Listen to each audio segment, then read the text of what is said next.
De vuelta en este informativo AM, tal y como le prometimos al principio del programa, ya está con nosotros la doctora Virginia Pérez. La doctora Virginia es psicóloga clínica, terapeuta sexual, y me he motivado a invitar a Virginia a este espacio por los altos niveles de violencia que vive la República Dominicana. Nos gustaría irnos de lo general a lo particular y que la doctora, que tiene una amplia trayectoria en estos temas, una dilatada carrera, pues le explique al país y nos arroje un poco de luz de qué vamos a hacer con tanta violencia y cuál es el futuro de la República Dominicana en este tipo de temas.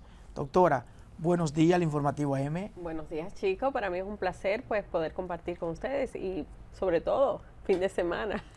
Doctora, la gente a menudo se pregunta, ¿qué ha pasado en República Dominicana básicamente los últimos... Y lo comentamos nosotros. Y lo comentamos nosotros los últimos 10, los últimos 15 años. Este aumento exacerbado de la violencia y la gente como que no tiene explicación.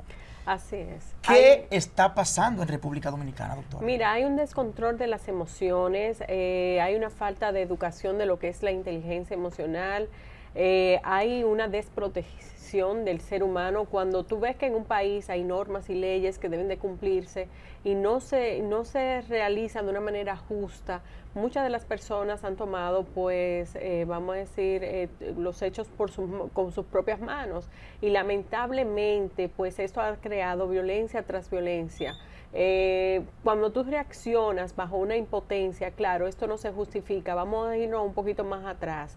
Si tú ves antropológicamente, el hombre era el cazador, el que buscaba la comida, el que buscaba la pesca para la alimentación, la mujer en la crianza, y todo lo que es la evolución del ser humano, pues ya tú ves que hoy día los dos, ambos, tienen que salir a buscar, tanto el hombre como la mujer, lo que es la parte económica y así sucesivamente. Ya ahí se han roto unos parámetros de conducta ancestrales. Entonces, cuando tú ves que tú dices hace 15, 20 años, pero donde realmente se pudo detonar fue dentro de la pandemia. Okay. Cuando las personas se quedaron encerrados, cuando cuando las parejas se unieron, que tenían que nada más se veían 2 o 3 horas al día, pero ya tenemos que vernos siempre. Cuando ya toda mi rutina cambia, cuando se dispara el cortisol, que es la que se encarga del estrés y de la ansiedad, cuando tú no tienes esa agilidad a nivel del hogar, de la gerencia del hogar, todo esto ha creado un impacto y miedo a lo desconocido. ¿Qué va a pasar? Me surge una inquietud. Entonces, ¿no es recomendable que la pareja esté permanentemente junta como quieren las mujeres, que uno esté 8 horas al día con ella, 10 horas juntos? ¿No es recomendable, doctor, entonces? Eso le va a funcionar a diferentes parejas. Cada pareja tiene su dinámica. Hay parejas que no le funcionan, hay otros que sí. Si tú pones a ver que hay parejas que trabajan juntos y les va muy bien, pero la gran mayoría no.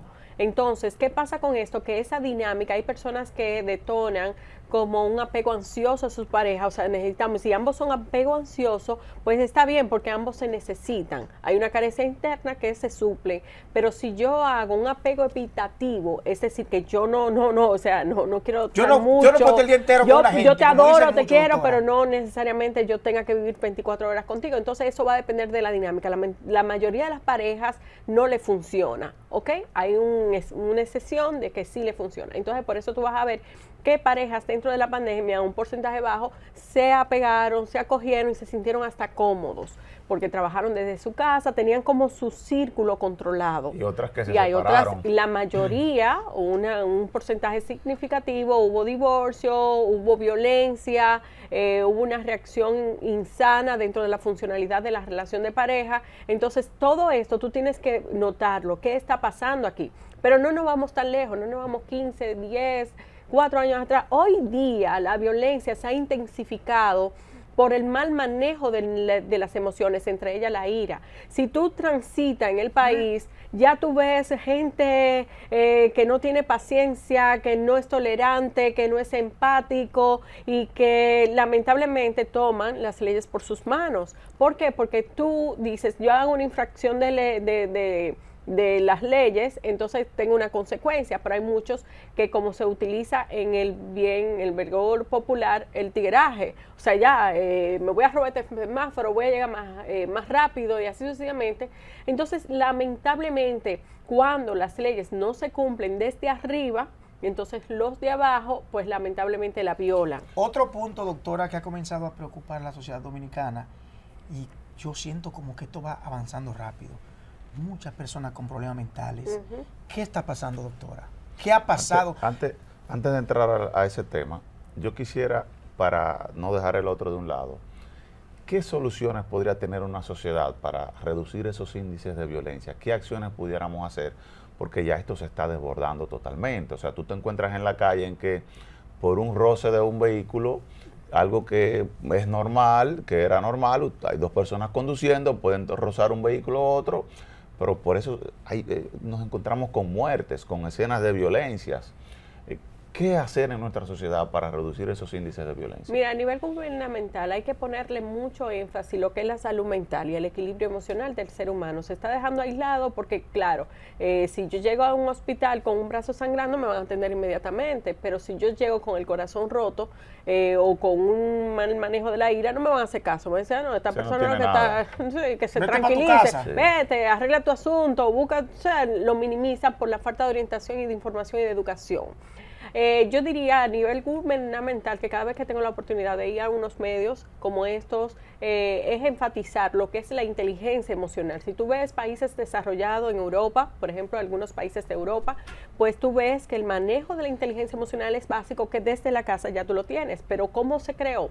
Yo digo que en la República Dominicana, por no irnos a nivel de Latinoamérica, es que desde las escuelas, los colegios, preparar a grandes profesionales de la conducta humana para que pueda preparar a todo el profesorado y que puedan tener el manejo de la inteligencia emocional. Dígase, por ejemplo, yo leo mucho lo que Stephen Covey, que dice que hay un 90% de las cosas que nos suceden que es nuestra responsabilidad y hay un 10% que se nos escapa de las manos.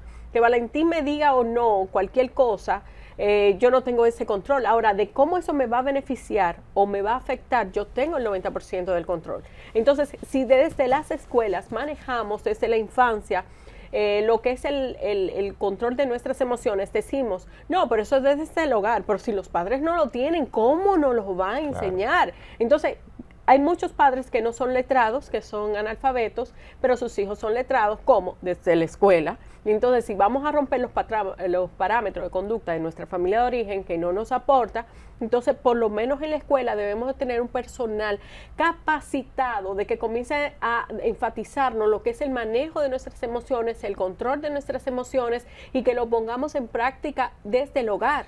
Entonces nosotros llevamos esa información a casa y dentro de nuestro entorno podemos hacer la gran diferencia. Doctora, en esa misma dirección, el tema económico, las precariedades, ¿tienen algún tipo de influencia en los niveles de violencia? Por supuesto que sí, y no nada más de violencia, del manejo de nuestras emociones. Por ejemplo, tú sabes que ahora mismo, estadísticamente, el mayor índice de divorcio es la parte económica.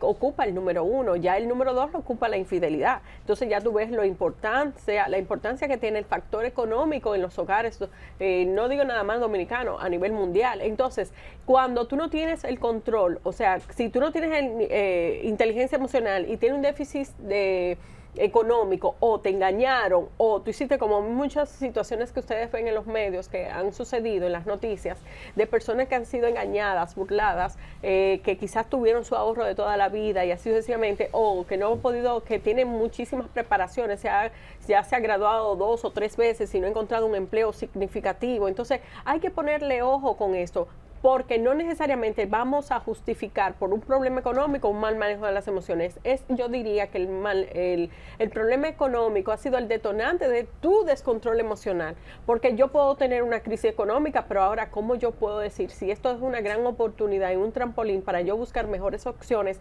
Y tú sabes que en grandes necesidades vienen grandes ideas, pero eso soy yo que lo pienso, no todo el mundo piensa de esa manera. Entonces, lo importante y básico del ser humano para manejar sus emociones es trabajar la inteligencia emocional.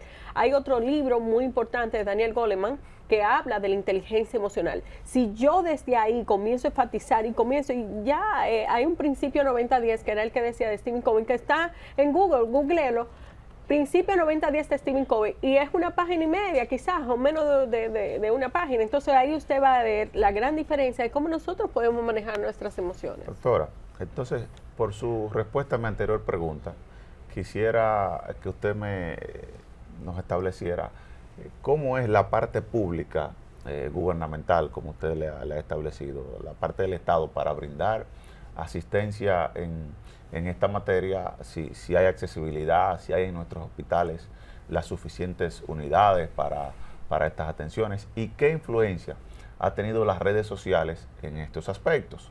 ¿Por qué la pregunta? Bueno, porque el tema de ahora la popularidad de las cámaras de seguridad y de las grabaciones de los teléfonos, cualquier acción que hace cualquier ciudadano es grabada, es captada y luego se convierte entonces en una burla, en una mofa en las redes sociales.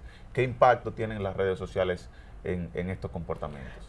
Tiene un impacto significativo para aquellas personas que son vulnerables. Afecta al que tiene un equilibrio emocional. Imagínate aquel que no tenga, que tenga una vulnerabilidad, falta de conocimiento, que tenga baja autoestima, que tenga unos niveles de estrés, de ansiedad, que no sepa canalizar las situaciones o los conflictos. Entonces eso va a impactar significativamente. Las redes sociales llegaron para nosotros tener facilidades y poder tener buenas herramientas, pero también llegaron para avasallar. Y yo creo que hay que hacer conciencia también en el ciudadano, ¿cuál es el efecto de eso? O sea, se pelean dos niños en una escuela y atienden más personas a grabarlos que a desbaratar el pleitecito que tienen y para luego subirlo a sus redes sociales, pero nadie tiene la conciencia de qué efecto puede producir eso para esas personas. Y ahí tú ves que hay una carencia. Cuando pasan ese tipo de cosas, que utilizamos mejor el móvil en vez de asistir a la persona, en vez de separarlo, en vez de buscar una solución, es que hay una carencia. Y ahí te estás viendo uno de los síntomas más comunes que aparecen a nivel de escolaridad. Y ahí te está viendo más allá, porque todo el resultado de una escolaridad es las carencias que vienen de las familias, de cada hogar. ¿Qué está pasando ahí? Entonces, si esas carencias no las podemos suplir en el hogar, yo considero que a nivel gubernamental deberíamos preparar que ahí es donde va el futuro. O sea, los niños, adolescentes, niñas que están ahí para poder tener herramientas, para tener una buena funcionalidad a nivel de desarrollo social. Y el país va a mejorar, no a corto plazo, a largo plazo. Pero ahora mismo, ¿qué estamos haciendo para trabajar a largo plazo? No tenemos nada inmediato. Si tú dijiste de una línea de llamada que la primera dama ha puesto a la disposición a aquellas personas que tengan alguna situación emocional, alguna tristeza, alguna depresión, algún caso de violencia, o de acoso, lo pueden hacer al 809-200-1400. Ahí las personas pueden hacer su llamada. Quiero retomar mi pregunta de hace unos minutos. ¿Por qué estamos viendo en República Dominicana, básicamente en las calles, tantas personas con tema de demencia? Es muy normal, doctora, usted transitar por la Churchill, por la Lincoln, por la Tiradentes y ver personas incluso desnudas. Mira lo que pasó hace unos días, donde una joven quería tirarse de una parte en el túnel ahí. Sí. Y gracias a una persona que la pudieron socorrer, no se tiró. ¿Qué está pasando con tantos temas de salud mental en República Dominicana? Esos son alertas de necesidades, vacíos existenciales que las personas vienen arrastrando, vamos a decir, una baja reacción a las situaciones dramáticas o situaciones que pudieran enfrentar esa persona. Posiblemente, claro, no voy a hacer un diagnóstico, simplemente con lo que vimos en las redes sociales, en las noticias, es que hay un estallido de tristeza convertido, porque eso no se hace de la noche a la mañana, hay muchas situaciones acumuladas que caigan en una depresión profunda. Esa persona obviamente no tuvo las herramientas apropiadas para poder paliar, porque tú te tienes que dar el permiso de sentir una tristeza, pero no te puedes dar el permiso de permanecer en la tristeza. Si tú no tienes las herramientas apropiadas, obviamente te vas a hundir, es como una arena movediza.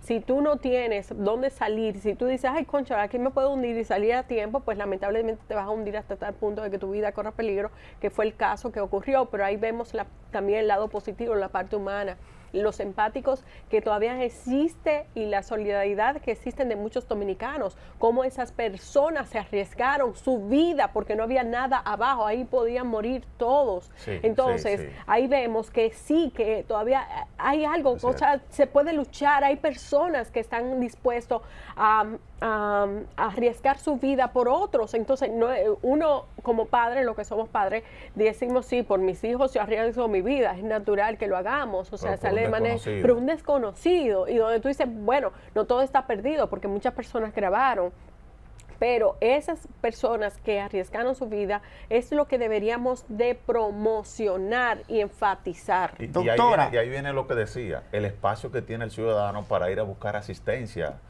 el ciudadano que no tiene recursos, Sí, de clase baja, que no tiene ese espacio de ir a un centro y costear su salud en ese aspecto. ¿Qué espacio tenemos en el país? Creo que es insuficiente. Sí hay, pero muy carentes, muy pocos, es muy mínima para la gran necesidad que ha habido en la humanidad. Yo diría que hay que agregar un centro especializado, hospitales.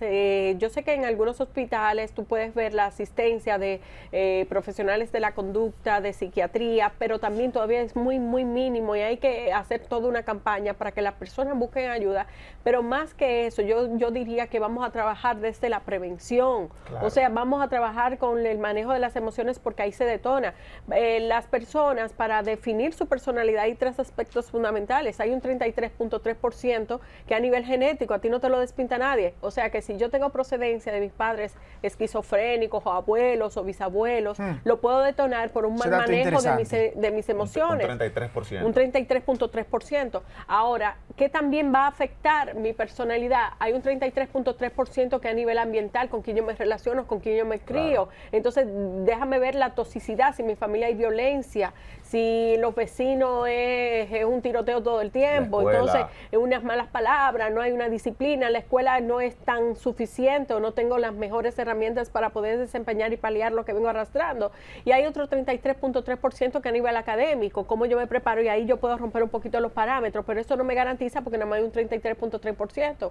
Doctora, finalmente, a mí me fascina hablar con la doctora. Sí, tenemos que dejar hoy ya. Doctora, la entrevista no se ha terminado.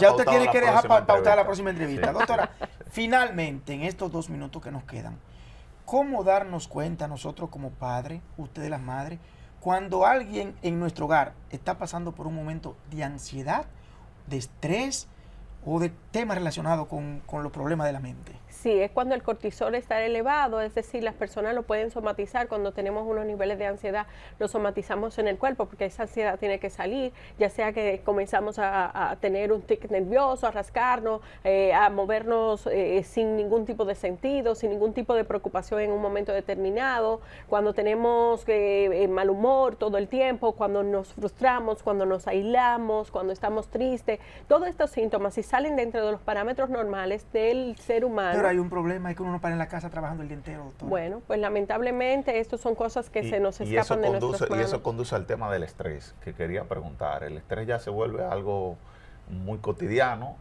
no solo por el alto volumen de trabajo, sino también por la carga de los espacios. Mucho ruido, mucho tráfico, muchos tapones para tú llegar a un lugar. ¿Cómo manejar ese tema? Mira, hay que liberar ese cortisol con ejercicios. Los ejercicios físicos van a oxigenar tu cerebro. Hay un triángulo de la fuerza vital que después en otro programa podría explicarle, que lo básico, el primer paso del triángulo vital, que es la fuerza, es el ejercicio, porque no el ejercicio físico porque tú te vas a ver bien. Y lo que sucede es que tú vas a oxigenar tu cerebro porque tú haces una gran respiración. Si no ejercicio de respiración o ejercicio de meditación, te va a ayudar a liberar un poquito el cortisol. También lo que es la alimentación saludable, porque si tus órganos están bien, tú puedes funcionar de manera más factible. Yo no sé si las personas que se han desintoxicado su cuerpo, que han ido a un médico naturista, donde un especialista en nutrición, y tú has tenido los nutrientes, tú tienes mejor ánimo y puedes canalizar mejores las frustraciones. Doctora, me he quedado con el deseo y sí, Javier más, ya tenemos, y el público también. Y ya tenemos hasta tema para otro programa para empezar el estrés. Pero yo tenía meses detrás de ella. Bueno. Gracias a Dios que la pude conseguir. Valentín. Vamos entonces a empezar desde ahora. Ella va a venir fija aquí por lo menos una vez al mes. Sí. Doctora, gracias por estar con nosotros en este informativo AM y será hasta la próxima. Vamos a la pausa y retornamos con nuestra próxima entrevista. Vamos a hablar con el ingeniero Héctor Rodríguez Pimentel sobre política, geopolítica y demás temas relacionados. Vamos a la pausa.